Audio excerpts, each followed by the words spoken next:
અરે આ શું છે? ગિફ્ટ. ધોતી કુર્તો મને બહુ સારો લાગ્યો. તમને પણ પસંદ આવશે. પણ હસતા નહીં, okay?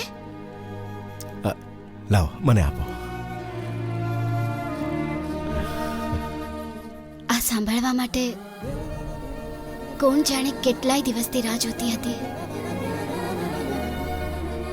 I love you too. I love you 3. I love you 4. I love you 5.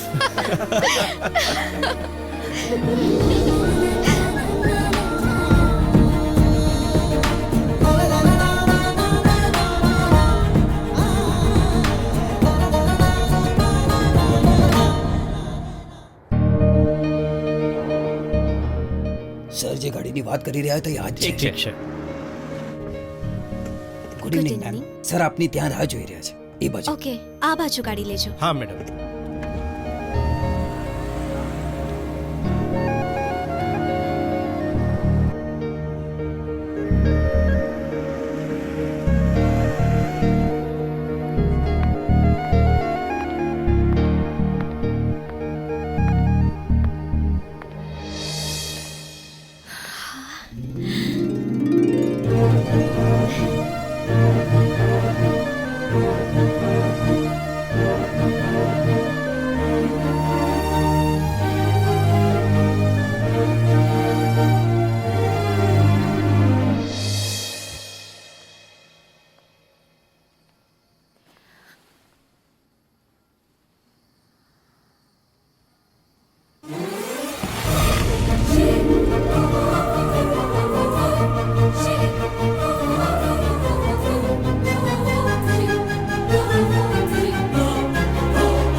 I love you Krishna.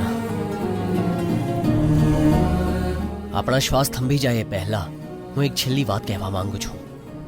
અને આ વાત તને આજે પહેલી વાર કહી રહ્યો છું. આ વાત મારે પહેલા કહેવી હતી પણ હું કહી નહીં શક્યો. પણ આજે કહેવાનો મોકો મળ્યો છે, પણ સમય નથી. આજે મને એ જ દિવસ યાદ આવે છે જ્યારે એ દિવસે તું આવી હતી. બિટ્ટુના રૂમમાં તને જોઈને હું શોક થઈ ગયો હતો કૃષ્ણ. વીજળીના અવાજથી જ્યારે મારી નીંદર ખુલી ત્યારે મેં તને જોઈ અને વિચાર્યું કે આ છોકરીને મેં ક્યાંક જોઈ છે. અને ત્યારે જ મને આપણું અતીત યાદ આવી ગયું.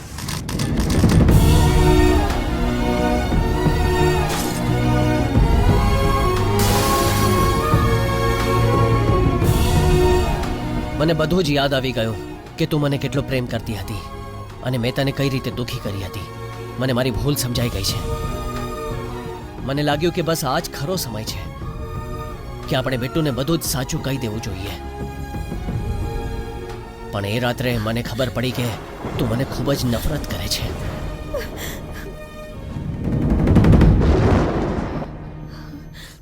એ જન્મમાં આપણા અરેન્જ મેરેજ થયા હતા કૃષ્ણ. તું મને સરળતાથી મળી ગઈ હતી એટલે જ મને તારી કદર નહોતી. પણ મેં તને ક્યારેય દગો નહોતો આપ્યો કૃષ્ણ, ક્યારેય નહીં. સાંભળ્યું છે કે પ્રેમ દિલોના જખમને રૂજવે છે અને તે એ જ જખમોને દિલમાં દબાવીને રાખ્યા છે. પ્રેમમાં દરેક ભૂલોને માફ કરવામાં આવે છે કૃષ્ણ. પણ મેં જે ભૂલ કરી છે એને તું ક્યારેય માફ નહીં કરતી. મને તું પ્રેમ નહીં કરતી કૃષ્ણ. મને ગાળા આપ, ઝઘડો કર, તું મને માર, પણ મને તારાથી દૂર નહીં કર. કેમ કે ખબર નહીં આગલા જન્મમાં આપણે બંને મળીએ કે ના મળીએ. પણ હું આ જિંદગીમાં તારા વિના જીવી નહીં શકું.